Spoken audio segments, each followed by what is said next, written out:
ஸ்ரீசக்கர வரதாச்சாரியம் சுத்தசத்வ குருத்தமம் ஸ்ரீநிதிம் ராகவம் வந்தே அபார கருணாகரம். கவசம் கனெக்ட் நேயர்களுக்கு நமஸ்காரம். பெரியாழ்வார் திருமொழி முதல் 10, 2ஆம் திருமொழி 7வது பாசுரத்தை இன்றைய தினம் நாம் காண உள்ளோம்.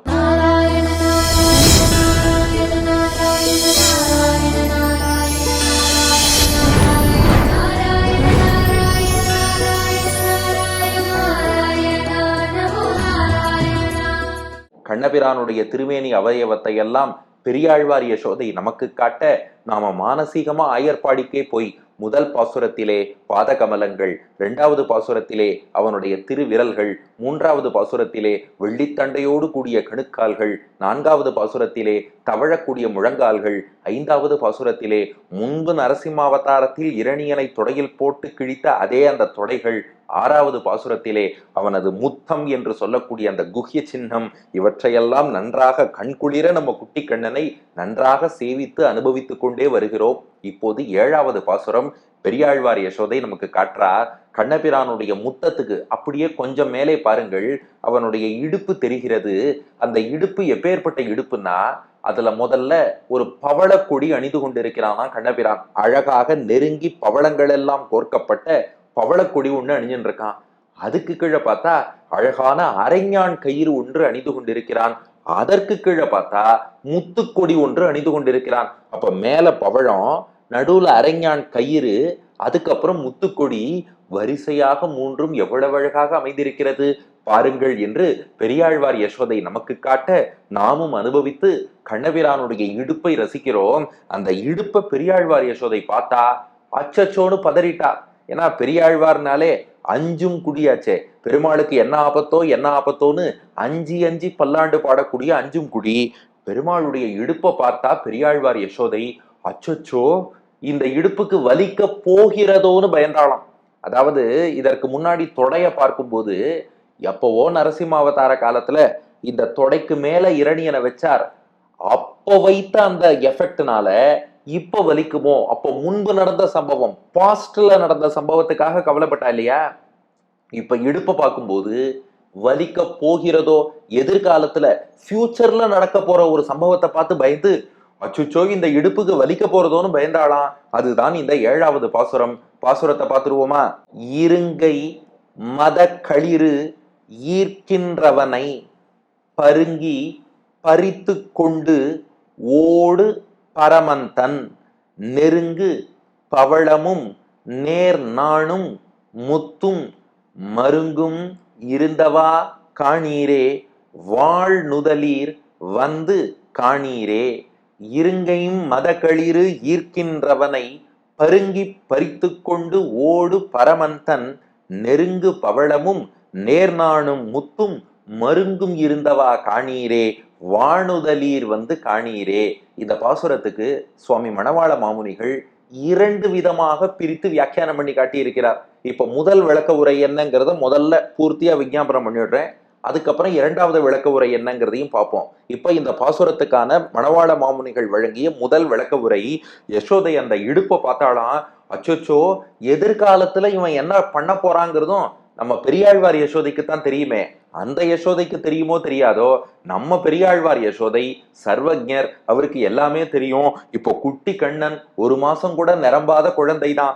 ஆனா எதிர்காலத்துல இந்த இடுப்புக்கு வலிக்க போகிறதோன்னு அஞ்சி முன்பு கடந்த காலத்தில் நடந்த நரசிம்மாவதாரத்துக்கு இப்ப பல்லாண்டு பாடியது போல எதிர்காலத்தில் நடக்க உள்ள ஒரு சம்பவத்துக்கு இப்போதே பெரியாழ்வார் யசோதை பல்லாண்டு பாடுகிறாள். அதெல்லாம் இருக்கட்டும், ரொம்ப நேரமா எதிர்கால சம்பவம்ங்கிறாயே.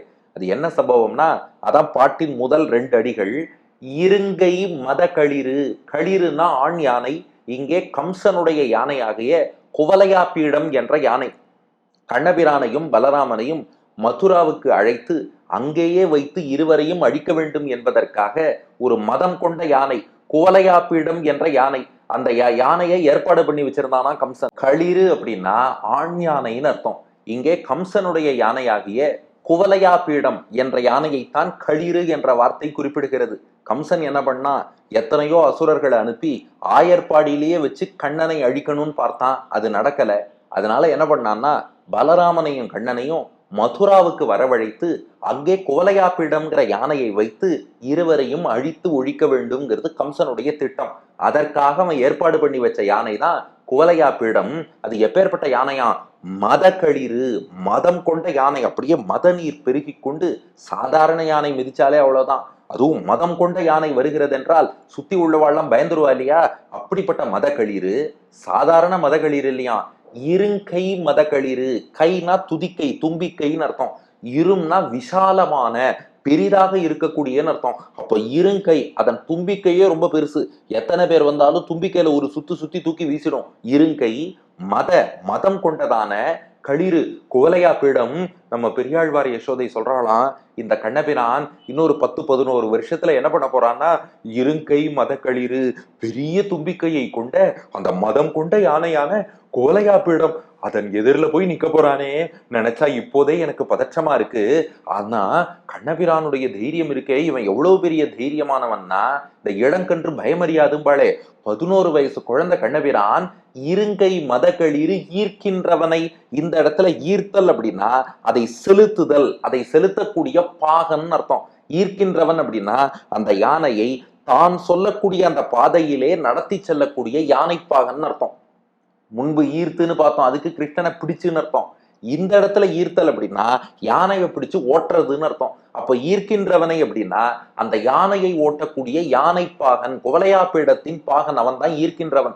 அவனுக்கு கம்சன் டிப்ஸ் கொடுத்து வச்சிருக்கான். அப்பா, யானையை கரெக்டா கண்ணன் மீது மோதி அப்படியே அவனை அழிச்சுடணும். ஆனா வெளியிலேருந்து பாக்குறவாளுக்கு இந்த யானையை நாம தான் இப்படி ஏற்பாடு பண்ணி அழிச்சோன்னு தெரியக்கூடாது. தானா யானைக்கு மதம் வந்தது, அது ஏதோ யாரையா போய் மிதிக்கலான்னு போச்சு, கிருஷ்ணனை மிதிச்சுது அப்படின்னு. அதாவது இந்த அரசியல் எதிரிகளை எல்லாம் லாரி விட்டு அடிக்கிற மாதிரி அந்த காலத்து அரசியல் எதிரிகளை எல்லாம் இப்படி யானையை விட்டு மிதிக்க வச்சிருவாளாம். அதனால இது ஒரு விபத்து போல் நடக்கணும்னு சொல்லி ஈர்க்கின்றவனை, அதை ஓட்டக்கூடிய பாகனுக்கு டிப்ஸ் கொடுத்து காசு கொடுத்து கம்சன் ஏற்பாடு பண்ணி வச்சிருக்கான். ஆனா கண்ணன் என்ன பண்ணான்னா, இருங்கை மதகளிறு, அந்த பெரிய தும்பிக்கை கொண்ட மத யானையான குவலையா பிடத்தோடு ஈர்க்கின்றவனை, அதை ஓட்டின அந்த யானப்பாகன் கம்சனுடைய ஆடு, அவனும் அசுரத்தன்மை கொண்டவன், 2 பேரையும் சேர்த்து பருங்கி, பருங்கின்னா கொன்றொழித்துன்னு அர்த்தம். 2 பேரையும் அனாயாசமாக யானையை எப்ப அழித்தான், பாகனை எப்ப அழித்தான் என்று பிரித்து பார்க்க முடியாத வேகத்துல 2 பேரையும் அழிச்சுட்டானா. அதனாலதான் ஒரே வார்த்தையில பருங்கின்னு போட்டு முடிச்சுட்டார் பெரியாழ்வார். அதாவது ஏற்பாடெல்லாம் கம்சன் நிறைய பண்ணான், அதனால அதை ரொம்ப விரிவாக இருங்கை மதகளிறு ஈர்க்கின்றவனை பெருசா எழுதினார். ஆனா இத்தனையும் பண்ணத கண்ணன் ஒரு நொடியில பருங்கி மொத்தமாக அழித்தொழித்து விட்டான். இப்படி கோலையாப்பிடமும் போச்சு, அந்த பாகனும் போயிட்டான். இருவரையும் அழித்த பின் பருங்கி பறித்து கொண்டு, அப்புறம் பறித்து கொண்டானா. எதன்னா அந்த கோலையா பீடத்தின் யானை தந்தம் இருக்கு இல்லையா, அந்த தந்தத்தை எடுத்துக்கொண்டானா. ஒரு தந்தத்தை தான் கையில எடுத்துட்டான், இன்னொரு தந்தத்தை அண்ணன் பலராமன் கையில கொடுத்தான். எதுக்காகன்னா, அடுத்து இன்னும் சில தீய சக்திகள் அசுரர்கள்லாம் இருக்கா, முஷ்டிகன் சாணூரன்னு மல்லர்கள் இருக்கா, கம்சன் இருக்கான், எதிர்த்து சண்டை போடணும் இல்லையா. அதுக்கு ஆயுதமாக இந்த நம்முடைய இந்த யானை தந்தத்தை பயன்படுத்தி கொள்ளலாம் என்று இது புராணங்களிலும் சொல்லப்பட்டிருக்கு. யாதவாபியுதய காவியத்திலும் சுவாமி வேதாந்த தேசிகன் ரசிச்சு சொல்றார். அடுத்து சண்டை போடுறதுக்கு ஒரு ஆயுதம் போல் கையில் இருக்கட்டும் என்று அந்த யானை தந்தத்தை பறித்து கொண்டு, அதை அப்படியே முறித்து பறித்து எடுத்துக்கொண்டான். அண்ணன் பலராமனுக்கும் ஒரு தந்தத்தை கொடுத்தான்.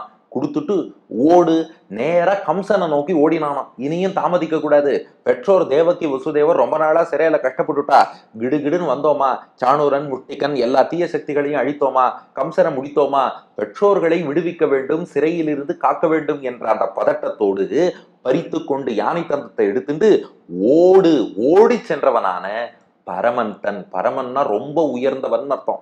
சம்ஸ்கிருதத்துல பரோமா யஸ்மாத்து சஹா பரமஹாம்பா, யாரை விட உயர்ந்தவன் வேறு யாரும் கிடையாதோ அவனுக்குத்தான் பரமன்னு பேரு. இவன் எதுல உயர்ந்தவன்னா மென்மையிலே உயர்ந்தவன். அவ்வளவு மெல்லிய திருமேனி கொண்டவன் கண்ணபிரான். இப்ப பாருங்க, பெரியாழ்வார் யசோதையின் பொங்கும் பரிவு வருது. அந்த யானை தந்தத்தை எடுத்த வரைக்கும் சரி. ஆனா அந்த யானை தந்தத்தை எடுத்து என்ன பண்ணிட்டானா, இந்த இடுப்புல வஸ்திரம் வேட்டி அணிஞ்சுட்டு இருப்பான் இல்லையா, அந்த இடுப்புல இப்படி சொருகின்ட்டானா. அச்சோ, அந்த யானை தந்தத்தை போய் இப்படி இடுப்புல சொருகினானே, அவன் இடுப்புக்கு எவ்வளவு வலிக்க போகிறது. இன்னும் இந்த சம்பவம் நடக்கல. இப்பதான் கண்ணன் குட்டி குழந்தையா இருக்கான், 1 மாதம் கூட நிரம்பல. பெரியாழ்வார் யசோதை அப்படியே ஞானக்கண்ல யோசிச்சு பார்த்தா, எதிர்காலத்துல யானையோடு சண்டை போட்டு வீழ்த்தினாலே இடுப்பு கொஞ்சம் பிடிச்சிக்கும், நம்ம எல்லாம் தசை பிடிப்பு, இடுப்பு கொஞ்சம் சுலுக்கின்னு தும்போம். அதுக்கு மேல யானைய சாச்சு, பாகனை சாச்சு, அதுக்கப்புறம் அதன் தந்தத்தையும் முறிச்சுட்டு அதை இடுப்புல சொருகிண்டு போனான்னா அந்த கரடு முரடான குவலையாப்பிடத்தின் யானை தந்தம் மெல்லிய கண்ணனுடைய அந்த பரமனுடைய அந்த இடுப்பு அதுல எவ்வளவு வலிச்சிருக்கும். அதுக்கு நாம இப்பவே பல்லாண்டு பாடணும். வாங்கோ வாங்கோ, இப்பவே இந்த இடுப்பை சேவிச்சுக்கோங்க, இந்த இடுப்புல தான் பின்னாடி யானை தந்தத்தை சொருக போறான், பல்லாண்டு பாடுங்கோ வாருங்கள் என்று இடுப்பை காட்டுகிறாள். அப்ப பாட்டின் முதல் பாதியில இருங்கை மதகளிரு ஈர்க்கின்றவனை பருங்கி பறித்து கொண்டு ஓடு பரமன் தன் பெரிய தும்பிக்கை கொண்ட மதம் கொண்ட யானையான குவலையாப்பிடத்தையும் அதை ஓட்டக்கூடிய பாகனையும் ஒருங்கே சேர அழித்து விட்டு அந்த யானை தந்தத்தை எடுத்துக்கொண்டு நேரா கம்சனை நோக்கி ஓடிய பரமன் இருக்கானே, யானை தந்தத்தை இடுப்புல சொருகினத்தினால எவ்வளவு வலிக்கும், எவ்வளவு வலிக்க போகிறது. வாங்கோ அந்த இடுப்பை சேவிச்சு பல்லாண்டு பாடுங்கோ. அந்த இடுப்பு எப்படி இருக்கான் பாருங்கோ, வரிசையா 3 லேயர். முதல்ல ஒரு பவளக்கொடி, அதுக்கப்புறம் அரஞ்ஞான் கயிறு வெள்ளியில, அதுக்கப்புறம் ஒரு முத்துக்கொடி, 3 வரிசையாக அணிவித்திருக்கிறார்கள். அப்படியே மனக்கண்ணுல செவிச்சுக்கோங்க. நெருங்கு பவளமும், அதுல பவளக்கொடி எப்படி அமைச்சிருக்காளாம், எப்போதுமே பவழம்னு சொன்னாலே அதை நெருக்கமாக கோக்கணுமா. பவழத்தை கொஞ்சம் இடைவெளி விட்டு கோத்துட்டா அவ்வளவு தூரம் நல்லா இருக்காதான். அதனால நெருங்கு பவளமும், நெருக்கி கோக்கப்பட்ட பவழங்களாலான ஒரு பவழக்கொடி முதல்ல இருக்கு. அதுக்கப்புறம் நேர் நாணும், நேர்னா அழகியன்னு அர்த்தம், நேர் நாணும், நான் அப்படின்னா அரஞ்ஞான் கயிறுன்னு அர்த்தம். நேர் நாணும் ஒரு அழகான அரஞ்ஞான் கயிறு விளங்குகிறது, அது வெள்ளியில பண்ணி போட்டிருக்கா. அதை தொடர்ந்து முத்தும், அதுக்கப்புறம் ஒரு முத்து கொடி கீழே பதிச்சிருக்கா. அப்ப கலர் கான்ட்ராஸ்ட் பாருங்க, மேல சிவப்பு நிறம் பவழம், நடுவுல வெள்ளி அரஞ்ஞான் கயிறு, அதுக்கு கீழே வெண்மை நிறத்துல பளிச்சுன்னு முத்து. எவ்வளவு அழகா இருக்கு. அச்சோ, இதோடு கூடிய இந்த இடுப்பு இதுக்கு திருஷ்டி பட்டுடுமோ, யாராவது கண்ணெச்சில் போட்டுடுவாளோ பின்னாடி. இப்போ கண்ணெச்சில் போட்டதன் விளைவாக பின்னாடி கோலையாப்பிட யான தந்தைத்தை சொருகி கொள்ளும் போது ஐயோ வலிக்க போறதோ பயமா இருக்கே. இப்பவே பல்லாண்டு பாடி வச்சிருவோம். பெரியாழ்வார் அப்போதைக்கு இப்போதைய சொல்லி வைத்தேன்னு தனக்குத்தான் சொல்லிட்டாருன்னு இல்ல, பெருமாளுக்கும் சேர்த்து சொல்லிட்டார். அப்போதைக்கு இப்போதையே சொல்லி வைத்தேன், பின்னாடி வலிக்காம இருக்கணுங்கிறதுக்காக இப்போதே பல்லாண்டு சொல்லி வைக்கிறேன். நெருங்கு பவழமும் நேர்நாணும் முத்தும் மருங்கும் இருந்தவா காணீரே. மருங்குனா இடுப்புன்னு அர்த்தம். அப்படிப்பட்ட அந்த இடுப்பு, முத்தத்துக்கு மேல் பகுதியாக விளங்கக்கூடிய அந்த இடுப்பு. ஏன்னா உடனே உங்களுக்கு ஒண்ணு தோணிடும், அந்த 3 கயிறுன்னு சொன்னதுமே கமெண்ட்ஸ்ல ஒருத்தர் கேட்பார், சார் யசோதை 3 சுத்து கட்டி போட்டாலே அதை நீங்க விட்டுட்டே, உபன்யாசகர் ஹஸ் மிஸ்ட் திஸ் பாயிண்ட்னு. அதுக்கு யசோதையே தனியா வேற பாட்டு வச்சிருக்கா, அதனால அது அங்க வரும்போது அங்க பாத்துக்கலாம். இப்போதைக்கு முத்தத்தின் மேல் பகுதியில, ஏன்னா அரஞ்ஞான் கயிறுங்கிறது கீழ் இடுப்புல தான் இருக்கும், நல்லா நோட் பண்ணி பாருங்க. அதனால அந்த இடத்துக்கு தான் இப்ப பல்லாண்டு. இப்போ அந்த யானை தந்தத்தை சொருகி கொள்வதால் பின்னாடி அந்த இடத்துக்கு வலிக்க கூடாது. மருங்கும் இருந்தவா காணீரே. மருங்கு என்ற அந்த இடுப்பு, இடுப்பினுடைய கீழ்ப்பகுதி இருக்கக்கூடிய அழகை பாருங்கள், பல்லாண்டு பாடுங்கள். வாழ் நுதலீர் காணீரே. வாழ்னா ஒளின்னு அர்த்தம், நுதல்னா நெற்றி. வாழ் நுதலீர், ஒளிமிக்க நெற்றி கொண்டவர்களே. என்ன ஒளினா ஏற்கனவே பார்த்த மாதிரி அப்படியே அவன் இடுப்பை எட்டி பார்க்கிறோம். முத்துக்கொடி, வெள்ளி அரணா கயிறு, பவழக்கொடி, அதனுடைய பிரதிபலிப்பு நம்ம நெத்தியில பட்டு நம்ம நெத்தியும் பளபளன்னு பார்த்தா நெத்தியில அழகா திருமண் காப்பு போல தெரியறதான். இந்த ரசனை நினைச்சு பார்த்தேளா? இந்த பக்கம் முத்துக்கொடி, இந்த பக்கம் திருமண் போல தெரியறதான். வெள்ளிக்கொடி இந்த பக்கம் திருமண் போல தெரியறதான். பவழக்குடி ஸ்ரீசூர்ணம் போல தெரியறதான். அதனால நம்ம நெற்றியில பார்த்தா திருமண் காப்பு போல வெள்ளி முத்து ரெண்டும் கிட்டத்தட்ட வெண்மை நிறத்துல இருக்கும், பவழம்ங்கிறது சிவப்பு நிறத்துல இருக்கும். அந்த மாதிரி நம்ம நெற்றியில அவன் இடுப்பில் அணிந்து கொண்டு இருக்கக்கூடிய அந்த ஆபரணங்கள் எல்லாம் நம்ம நெத்தியில பளபளன்னு ஒளி வீசுறது. வாழ் நுதலீர் காணீரே. அப்படிப்பட்ட ஒளிமிக்க நெற்றி கொண்டவர்களே, இந்த அழகை பாருங்கள். அதுவும் பாருங்க, அங்க ஒரு ஆர்டர்ல இருந்தாலும் நம்ம நெத்தியில ஒளி வீசும் போது திருமண் காப்பு ஆர்டர்ல வெர்டிகலா கரெக்டா ஒளி வீசுறதே. அப்படிப்பட்ட நெற்றியை கொண்டவர்களே, வானுதலீர் காணீரே. இது மணவாள மாமுனிகள் காட்டிய முதல் விளக்கம். இதே பாட்டுக்கு 2வது விளக்கம் சொல்லிட்டார். ஏன்னா குட்டி கண்ணன் அனுபவிக்கும் போது இவ்வளவு சீரியஸாலாம் அர்த்தம் சொல்லக்கூடாது. அவன் குழந்தை விளையாடுற கண்ணன், அப்ப அவன் விளையாட்டுக்கு ஏத்த மாதிரி அர்த்தம் சொல்லணும் இல்லையா? அதனால இதே பாட்டுக்கு இன்னொரு விளக்கம் கொடுத்தார். அது ஒண்ணும் இல்ல, கண்ணனும் அவனுடைய நண்பர்களும் யானை விளையாட்டுன்னு ஒரு விளையாட்டு விளையாடுவாளாம். அது என்னன்னா, பொம்மையில ஒரு யானையை பண்ணி வச்சு அந்த யானைக்கு மேல ஒரு பொம்மையை யானைப்பாகன்னு உட்கார வச்சு இந்த யானையையும் யானைப்பாகனையும் எந்த பையன் அடிச்சு கீழே சாய்க்கிறானோ அவன் கொம்பை எடுத்துக்கொள்ளலாம் அப்படின்னு சொல்லி அதுக்கு ஒரு ஏற்பாடு பண்ணியிருக்காளாம். இது விளையாட்டு. பின்னாடி கண்ணன் விளையாட போறான். இப்போ 1 மாதம் நிரம்பாத குழந்தை பின்னாடி ஆயர் சிறுவர்களோடு சேர்ந்து விளையாட போறான். அந்த விளையாட்டு விளையாடும் போது என்ன பண்ணானா, அந்த யானையையும் அந்த யானை மேல வச்சிருந்த பொம்மை பாகனையும் அடிச்சு தள்ளிட்டு, சுத்தி வேற ஏதாவது பசங்க போட்டிக்கு வந்தாலும் அவளையும் தள்ளி விட்டு வீழ்த்திட்டு, அந்த யானை கொம்பு எனக்குத்தான்னு சொல்லி அந்த விளையாட்டில் வெற்றியோடு வரும்போது அந்த யானையின் தந்தத்தை எடுத்து மீண்டும் இதே இடுப்புல சொருகின்றானா. வலிக்குமா இல்லையா? இப்ப அதே பாட்டை மீண்டும் பாருங்கள்.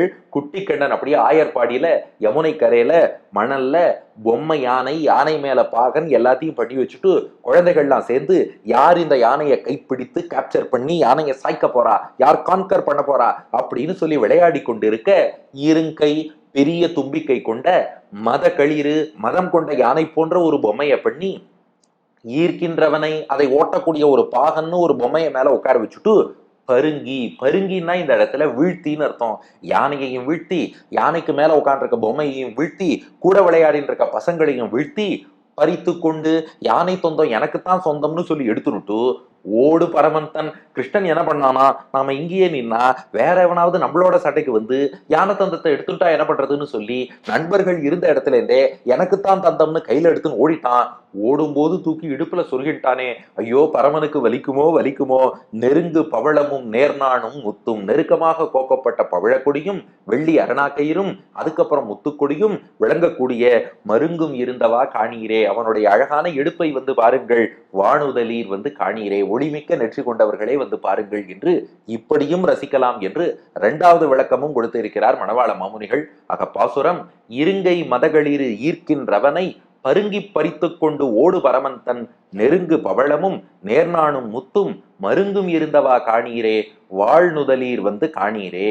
பெரிய தும்பிக்கையை கொண்ட மத யானையை அதனுடைய பாகனோடு சேர்த்து வீழ்த்தி தாக்கிவிட்டு அதன் கொம்பாகிய தந்தத்தை பறித்து கொண்டு ஓடியவனாகிய நம்ம பரமன் பகவான் இருக்கிறானே, அவனுடைய இடுப்பிலே முதலில் நெருக்கமாக கோர்க்கப்பட்ட பவழக்கொடி, அடுத்து அழகான வெள்ளி அரணா கயிறு, அடுத்து முத்துக்கொடி என மூன்றும் அழகாக இடுப்பில் அமைந்திருக்கக்கூடிய அந்த அழகு, அந்த இடுப்பை வந்து காணுங்கள், ஒளிமிக்க நெற்றி கொண்டவர்களே வந்து காணுங்கள், அந்த கொம்பை சொருகியதால் இடுப்புக்கு வலிக்கப் போகிறதே என்று அப்போதைக்கு இப்போதே பல்லாண்டு பாடுங்கள் என்பது பாசுரத்தின் கருத்து. இதற்கு அடியன் வழங்கும் ஆங்கில வடிவம். On the waist of the Lord who felled the elephant along with its mahout and took away the tusks of that elephant, see the 3 rows of waist girdles made of corals, silver and pearls respectively, and sing pallandu to the handsome waist of the child, O damsels with bright foreheads, please confer auspiciousness on this child என்பது இதற்கான ஆங்கில வடிவம். சரி, இப்போ இடுப்பை பார்த்தாச்சு, அதுக்கு மேல என்ன இருக்கு? கண்ணனுடைய உருண்ட வளைந்த சுழன்ற அந்த தொப்புள் உந்தி இருக்கு பாருங்க. திருப்பாணாழ்வார் அவர் நேரம் 3ஆம் பாட்டிலேயே பெரிய பெருமாளுடைய திருவடியிலேருந்து உந்திக்கு வந்துட்டார். பெரியாழ்வார் மெல்ல மெல்ல அனுபவிச்சு இப்பதான் 8ஆம் பாட்டுல உந்திக்கு வரப்போறார். அடுத்த பாசுரம் கண்ணபிரானுடைய தொப்புள் உந்தி அனுபவிப்போமா? பெரியாழ்வார் திருவடிகளே சரணம்.